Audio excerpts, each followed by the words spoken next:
বলেছেন ওয়ারাফানা লাকা যিকরা, ওগো আমার নবী, ওগো আমার রাসূল, ওগো আমার হাবিব, আপনার সম্মানকে আমি আল্লাহ তাআলা উর্ধে করেছি, আপনার সম্মানকে বাড়িয়েছি, আপনার ইজ্জতকে বাড়িয়েছি। আমার আল্লাহ তাআলা রব্বে কায়নাত এই পৃথিবীর জমিনে আল্লাহ তাআলা হযরত দাউদ আলাইহিস সালামকে এমন মর্যাদা দিলেন, যেই মর্যাদা আল্লাহ তাআলা অন্য কারো দেন নাই। আল্লাহ পাক রব্বে কায়নাতের নবী হযরত দাউদ আলাইহিস সালাম যখন যাবুর কিতাব তিলাওয়াত করতেন, কিতাবের মধ্যে লেখা রয়েছে, মুজাহাদুল মাজালিসের ভিতরে লেখা রয়েছে, উনি যখন যাবুর কিতাব তিলাওয়াত করতেন, আকাশের পাখি যদি উড়ন্ত অবস্থায় থাকতো, এই পাখি উড়া বন্ধ করে এইখানে স্থির হয়ে যেত।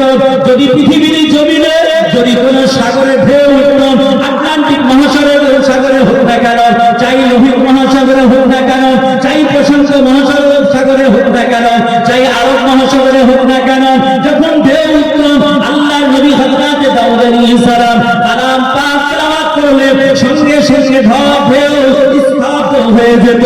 আমার আল্লাহ তাআলা হযরত দাউদ আলাইহিস সালামকে এমন ক্ষমতা দিয়েছেন যে দাউদ আলাইহিস সালাম পৃথিবীর জমিনে লোহাকে যদি হাতে ধরতেন, সঙ্গে সঙ্গে সেটা নরম হয়ে যেত, কাদার মতো হয়ে যেত, মোমের মতো হয়ে যেত, যেমন চাইতেন তেমন বানিয়ে দিতেন।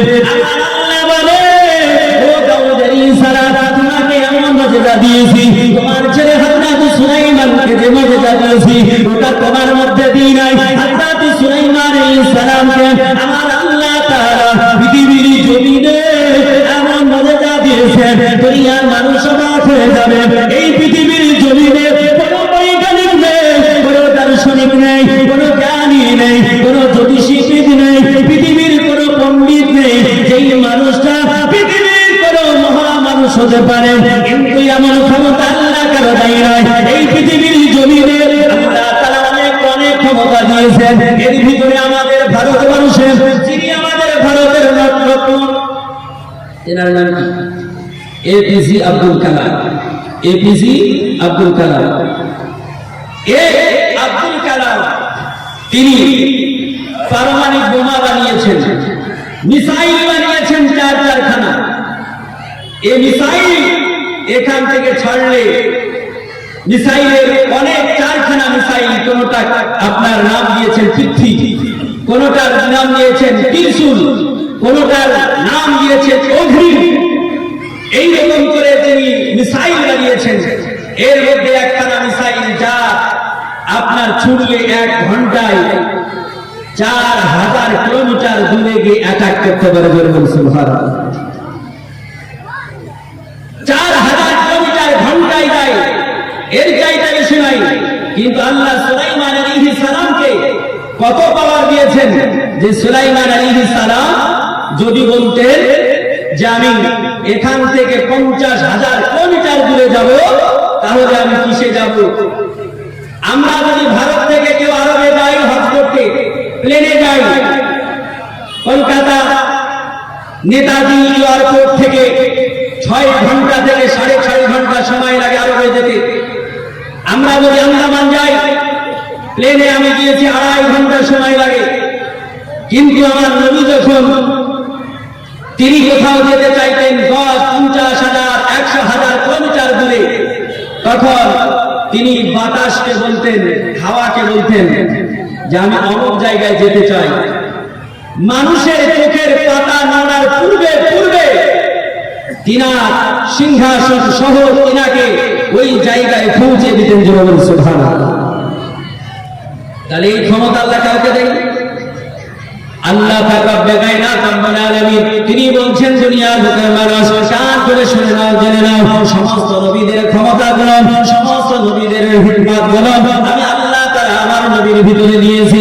পৃথিবীর জমিনের মানবের আমাদের সব ক্ষমতা, শ্রেষ্ঠ ক্ষমতা আল্লাহ তাআলা রব্বে কায়নাত রব্বুল আলামিন হযরত ঈসা মাসীহ, হযরত ঈসা রূহুল্লাহকে আল্লাহ তাআলা দিয়েছেন। যে ঈসা আলাইহিস সালাম তিনি যদি পৃথিবীর জমিনে আল্লাহ পাক রব্বে কায়নাতের বান্দা, তিনি কাদা দিয়ে কোন পাখি বানাতেন, পাখি বানিয়ে হাতে ধরে যদি বলতেন উড়ে যা, সঙ্গে সঙ্গে জীবিত হয়ে উড়ে চলে যেত। আল্লাহ পাক রব্বে কায়নাত ঈসা আলাইহিস সালামকে আরেকটা মর্যাদা দিয়েছেন, যদি কোনো অন্ধ মানুষ আসতো তিনার চোখে হাত ফিরিয়ে দিলে চোখ পেয়ে যেত। আল্লাহ তাআলা ঈসা আলাইহিস সালামকে এমন মুজিজা দিয়েছেন যে কোনো মানুষ কুষ্ঠ রোগ এমন অসুস্থ মানুষ যদি আসতো তিনার শরীরে হাত ফিরিয়ে দিলে সুস্থ হয়ে যেত। এগুলো তো মামুলি হতে পারে, কারণ দুনিয়ার জ্ঞানীরা, বৈজ্ঞানিকেরা, ডাক্তাররা এগুলো করে দেখাচ্ছে। কারো চোখ নেই, কোনো মানুষের চোখ নেই, তাহলে তার চোখ কিভাবে দেবে? ডাক্তার বলছে সেটাও পদ্ধতি আছে, আমরা যার চোখ নাই তার চোখ করে দিতে পারি। কিভাবে? কোন মানুষের চোখ উঠিয়ে অন্ধ মানুষের চোখে যদি আপনি লাগিয়ে দেন, তাহলে ওই মানুষটা যেমন আমি দেখছি তেমন সেই ব্যক্তিটাও দেখবো। জোরে বলে সুবহানাল্লাহ। কোন মানুষ যদি মৃত্যুবরণ করে, বৈজ্ঞানিক বলছে, বিজ্ঞান বলছে, মৃত্যুবরণ করার 3 ঘন্টার ভিতরে যদি ওই লাশ, ওই বডি থেকে ওই মানুষটার চোখ উঠিয়ে কোন জীবিত ব্যক্তির চোখে যদি লাগিয়ে দেওয়া হয়, তো ওই চোখে সে দেখতে পাবে। জোরে বলে সুবহানাল্লাহ। তাহলে এগুলো তো পাচ্ছে, এগুলো তো সম্ভব। কিন্তু দুনিয়ার কোন বৈজ্ঞানিক পারেনি, পৃথিবীর কোন দার্শনিক পারেনি, পৃথিবীর কোন জ্ঞানী পারেনি, পৃথিবীর কোন মহাপণ্ডিত পারেননি, পৃথিবীর কোন জ্যোতিষবিদ পারেননি যে কোন মানুষ মরে গেলে, মৃত্যু হলে তাকে আর জীবিত করতে পারবে। পেরেছে? এই জন্য বলেন পেরেছে? কোনদিন পারবে?